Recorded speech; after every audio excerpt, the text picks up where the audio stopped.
Hey, what's up everybody? It's TheHyphenate here, and today I'm going to show you guys the best custom layout for the Sony A7 IV when it comes to photography. So the first thing you want to do is make sure your A7 IV is set to photo mode, and then we're going to click on the menu button. Now to customize your buttons, we're going to go to the bottom tab, which is settings, and then we're going to go to page 3, operation customize. Go into that, and here you can see custom key dial set. You can actually customize certain buttons differently for video and photo. Now this video is going to focus on photo mode, so we're going to click on the top one, but if you do want to see my recommendations for best custom layout for video that goes over my recommendations step by step, link in the description. All right, so let's click on the photo one.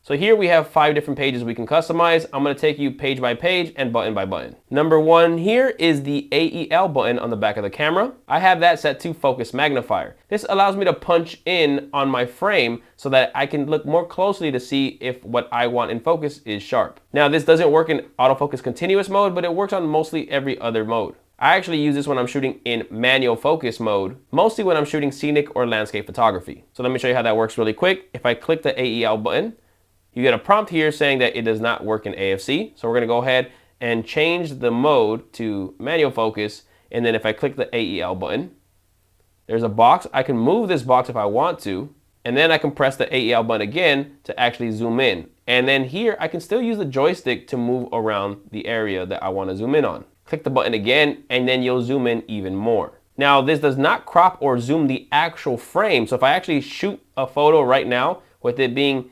magnified that closely, it's still going to give me the full shot. So there you go. If I go into it, you can see it did not crop the image whatsoever. The focus magnification is just a tool for you to look more closely to the image that you're shooting. All right, let's go back to the menu.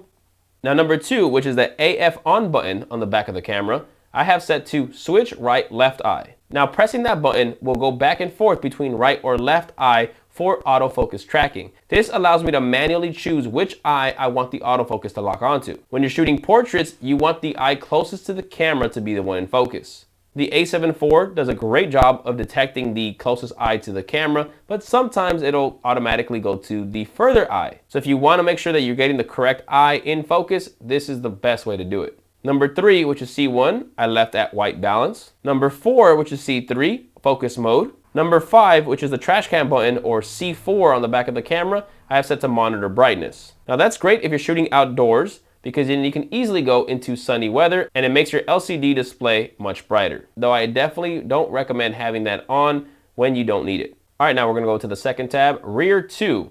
Number 1, which is the joystick being pressed in as a button. I left that focus standard. So here if I'm on the focus area spot medium and I have that all the way to the left, if I press that button in, it's going to reset to the center. It's really handy to be able to quickly focus on the center of your frame. Now if you're shooting in the wide mode and you press that button in, it's actually going to focus just on the center. And go to AFS, which is going to stay locked on there. So it's not going to have continuous autofocus anymore. It's going to stay locked on whatever was in that center when you press the button until you let go. Then it'll go back to your set focus mode and focus area. Now if I change my focus area, let's say for example the zone, and I press that button in, it's not going to change it to AFS and go to the center. It'll just move this area to the center. Same thing with focus area spot. If I move this anywhere on the frame and I press that joystick button in, it's going to reset it to the center while still maintaining AFC, autofocus continuous. Number 2, which is the center button in the middle of the wheel, I have set to auto white balance lock toggle. Now this only really works if you're in auto white balance,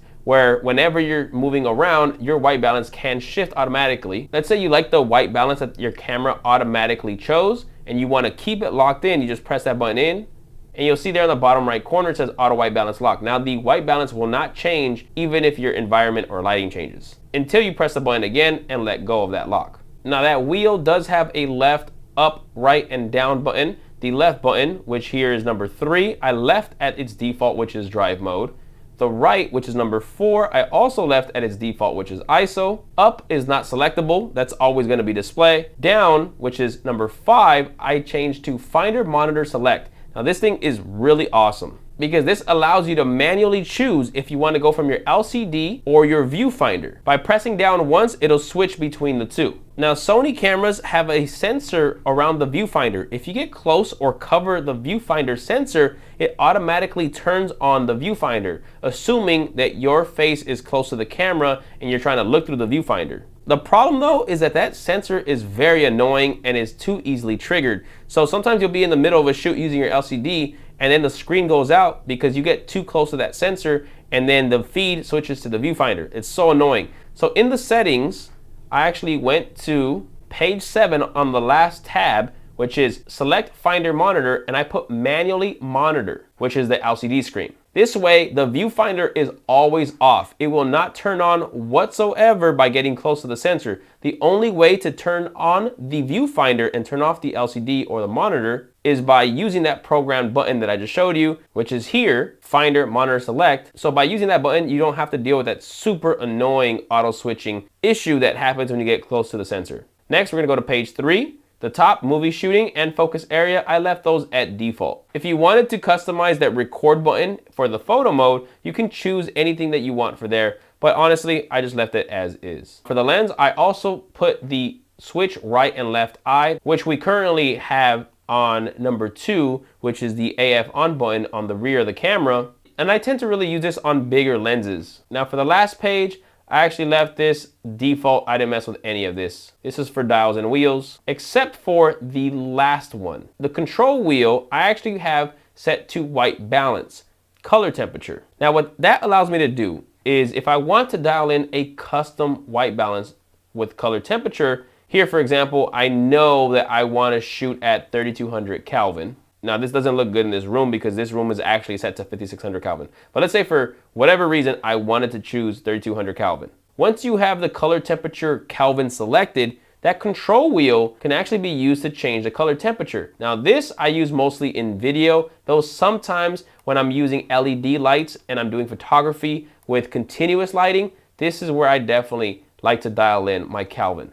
Now let's go back to the menu. Now that covers it for the custom key dial set. Now I also changed the FN menu settings for photo. So we're gonna click on that. Now here you can see that the FN menu buttons can be changed for photo and video. Again, we're gonna stick to photo here. Now here you can see what I changed them to. I'm gonna actually take you into camera mode and press the FN button here so I can pull them up. The first one I left at image quality settings. This allows me to choose the file format, the raw file type if I'm shooting in RAW, JPEG quality, and image size. You can also change recording media settings through here as well, which recording slot, etc. Then moving to the right on top, we're going to touch operation.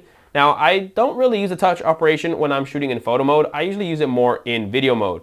So I like to have this accessible here quickly so I could easily turn off the touchscreen. Now here we have right, left eye select. Now this is not the same thing we programmed earlier. This works with what we programmed earlier. So let me explain the process. If you click on this, you can see that you can choose between auto or manually choose which eye. Now, normally, I actually have any eye selected. It doesn't matter which eye. I'll just have this one. But then by having that AF on button that we reprogrammed earlier, I can here choose to the left eye by clicking it once, or I can click it again to go to the right eye. Now again, the AF on button that we reprogrammed only changes the eye. But here in the FN menu, this allows you to choose which one you want to do, including auto. Now, when auto is selected from the FN menu, the camera will automatically choose which eye.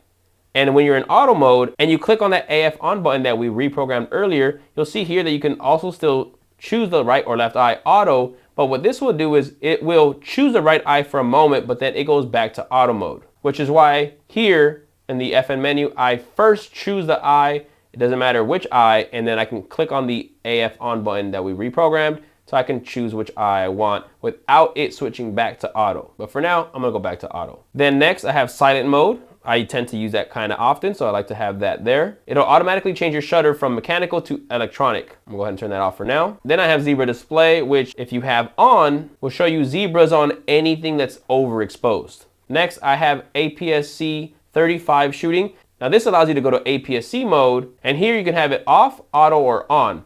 Auto will automatically do it depending on the lens. Especially with Sony lenses, it'll automatically recognize it and put you into APS-C mode. Or you can put it on manually, even with a full frame lens, so that you can actually have a tighter focal length. However, you do lose megapixels when you're in APS-C mode. But if you're not doing big prints and your photos are mostly gonna be posted online, the lower resolution is still pretty high. Next, I have interval shooting. I use that a lot when I'm doing time lapses. Next, I have anti-flicker, which can come in handy a lot, especially when you're shooting in an environment that has terrible lights that you can't control. Next, I have face, eye, subject. This allows you to choose between human, animal, or bird. Next, I have variable shutter. This also comes in handy with certain types of lighting situations, especially if you're starting to notice you're getting some banding. Then to go along with the zebra display, here I have zebra level, which allows you to choose the threshold you want for those zebras. Then next I have shutter type, mechanical or electronic. Most of the time I shoot with mechanical. Now if you're shooting with electronic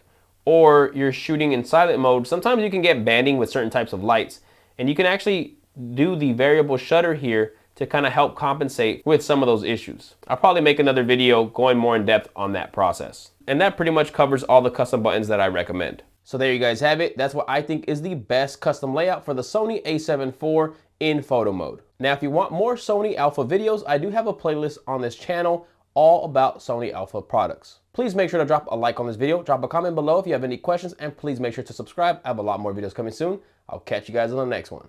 Peace.